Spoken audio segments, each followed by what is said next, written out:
Hello বন্ধুরা, আজ আমরা আবার একটি নতুন ভিডিও নিয়ে চলে এসেছি। Indian post GDS 2024। এখানে ভ্যাকেন্সি আছে 40,000 প্লাস। চলুন ভিডিওটি শুরু করা যাক। প্রথমেই দেখে নেব ইন্ডিয়ান পোস্ট জিডিএস রিক্রুটমেন্ট। ভালো খবর চাকরির প্রার্থীদের জন্য। ইন্ডিয়ান পোস্ট বিভাগ যোগাযোগ মন্ত্রকের অধীনে একটি সরকারি সংস্থা। গ্রামীণ ডাক পরিষেবা শাখা পোস্টমাস্টার এবং সহকর্মী শাখা পোস্টমাস্টার পদের জন্য আবেদন গ্রহণ করা শুরু হয়েছে। এই নিয়োগ অভিযান লক্ষ্য সারা দেশে 44,228টি পদ পূরণ করা।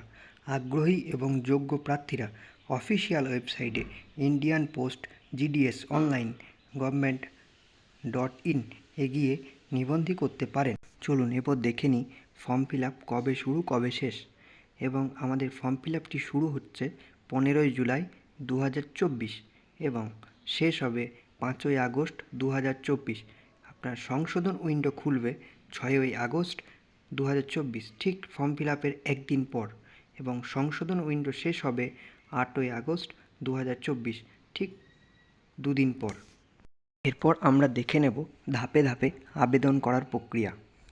প্রথমেই অনলাইন গিয়ে অফিসিয়াল ওয়েবসাইটটি খুলে ইন্ডিয়ান পোস্ট জিডিএস online.government.in দেখুন। হোম পেজে প্রার্থীর কন্যার বিভাগে নিবন্ধিতে ক্লিক করুন।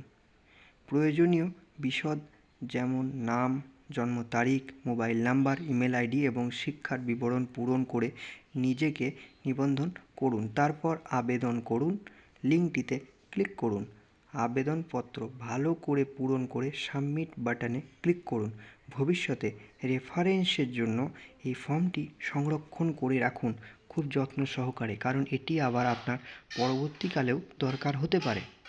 চলুন এরপর দেখে নিই ফর্ম ফিল আপটি করতে কী কী নথি লাগবে। প্রথমেই লাগবে মোবাইল নাম্বার, ওটিপির মাধ্যমে যাচাই করতে হবে। তারপর ইমেল আইডি, এটিও ওটিপির মাধ্যমে যাচাই করতে হবে। আধার নম্বর যদি পাওয়া যায়। ম্যাট্রিকুলেশন অর্থাৎ দশম পরীক্ষায় উত্তীর্ণ, বোর্ড এবছর সম্পর্কিত জেপিজি করে আপনার ছবিটি 50 কেবির মধ্যে জমা করতে হবে। জেপিজি স্ক্যান করে আপনার স্বাক্ষরটি 20 কেবির মধ্যে জমা করতে হবে। চলুন এরপর দেখে নিই খুবই গুরুত্বপূর্ণ একটি জিনিস, আবেদন ফি কত করে লাগবে। প্রার্থীদের অবশ্যই 100 টাকা আবেদন ফি দিতে হবে।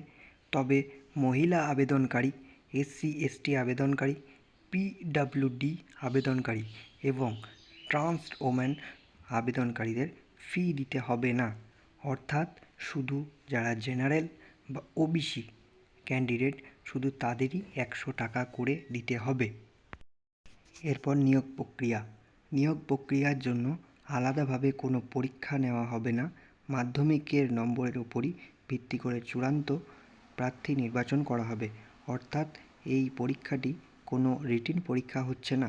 আপনারা মাধ্যমিকে যে নাম্বার পেয়েছেন সেই নাম্বারের ভিত্তিতেই এই পরীক্ষাটি হবে।